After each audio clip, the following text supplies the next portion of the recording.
Madam President, the Senate is indeed a peculiar institution. Despite what some might expect, and despite how it might be portrayed from the outside, senators genuinely strive to be collegial, even when, especially when, they hold strong political and policy disagreements.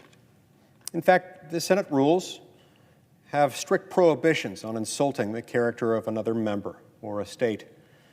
That's because debate is a fundamental part of the Senate. It's part of our culture in this institution. That's how this institution earned the moniker as the world's greatest deliberative body. Some in this body, unfortunately, want to change all that. They seek to trample over more than 2 centuries of precedent, procedure, and politeness. They're attempting to break the rules that require a 2/3 supermajority, 67 votes, to change the rules. They want to ignore that requirement and stiff-arm this historic institution in a way that would obliterate the requirement that those in the majority hear the voices of and work with those in the minority. That requirement, sometimes colloquially referred to as the filibuster, is one of the most powerful constraints or checks on human nature, not only in the Senate, but in the entirety of the United States government. If the filibuster were removed, everything from regulatory structures to tax rates, the size of the Supreme Court, the makeup of the military, the criminal code, and much, much more could change drastically every few years. Keeping track of the law and its fluctuating requirements would be impossible for the most capable of lawyers, let alone the average American subject to all those laws. Our business landscape would be obliterated under the ever-changing commands of the federal government. Americans would be worse off in almost every sense I can think of. In countless ways, the American people would be harmed by this unfortunate decision. Our system is designed specifically to control those whims and those passions, to make sure that their impact on the law doesn't cause the law to become this ever-changing, ever-fluctuating creature that can't be anticipated. Our Constitution was designed to protect the rights, the voices, and the influence of those not in the majority. Laws that significantly impact the lives of hundreds of millions of people should, in fact, be difficult to pass. In fact, the Senate has applied these principles into almost every mechanism of the institution. Most laws passed by unanimous consent or by simple voice vote after hearty consideration and frequent amendments through a process known as the hotline. That would essentially cease to function if the minority had no significant influence. Opportunities for amending these often smaller and somewhat less controversial bills would be foreclosed, crippling the careful consideration needed. Bills would have to be forced through, often on party line votes or over the objection, suspicion, or protest of the minority. But beyond building consensus and maintaining the function of the Senate, the filibuster serves as the keel on a very large ship. It prevents the waves and passions of each new election from drastically changing the laws of the country. It's a stabilizer of sorts, one that prevents our nation's course from being jerked around to oscillating extremes. I was asked recently if the Senate is broken.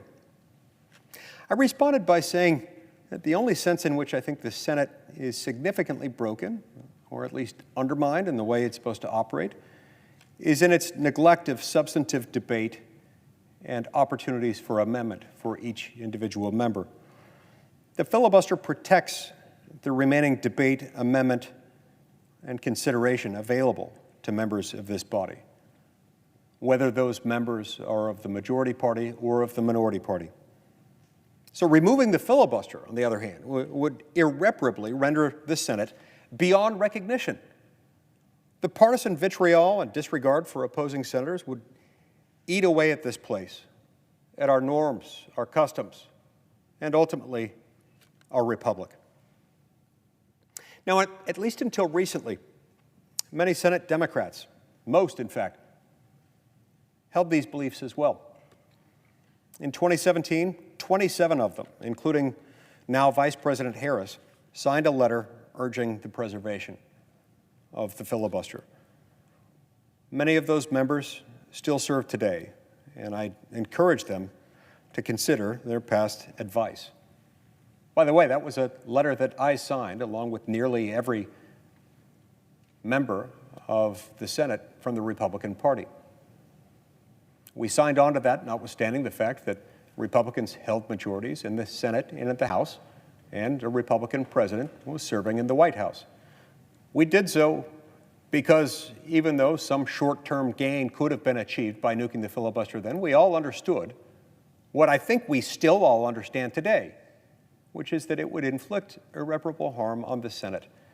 And even more than the Senate, on those represented here. It would irreparably harm the American people to do away with it.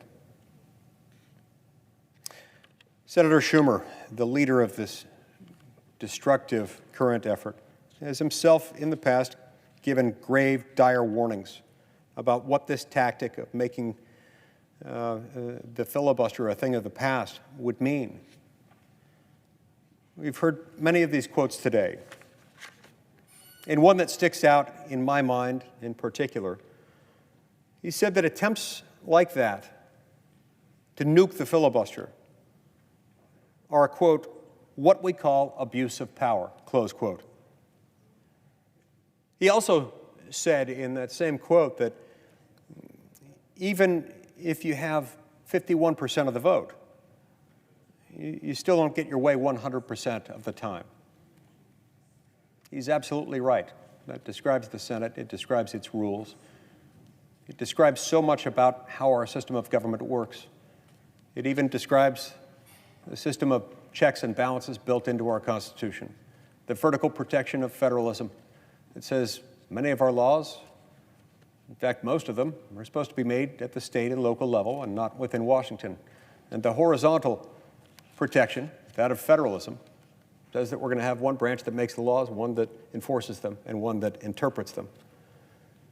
In that same document, it gives both chambers of Congress the authority to set our own rules. And even though the 60-vote cloture standard is not itself mandated by the Constitution, the authority to add it, to adopt it, as the Senate has, is in the Constitution. And its ends, more importantly, are entirely consistent with this principle of checks and balances, with this notion that Senator Schumer eloquently referred to. The mere fact that you've got 51% of the vote doesn't entitle you to get your way 100% of the time. Now, in this circumstance, it's particularly poignant, given that he doesn't even have 51% of the votes in this chamber. No, this is deadlocked 50 to 50.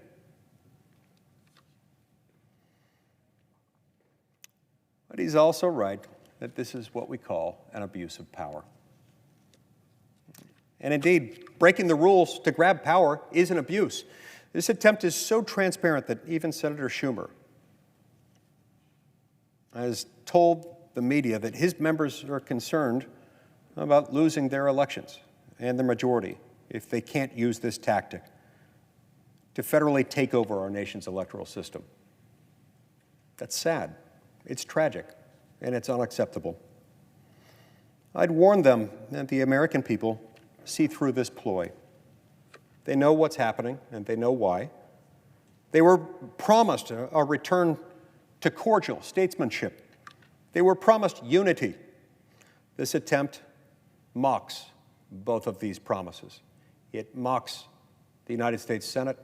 It mocks our system of checks and balances. And most tragically, it mocks the American people.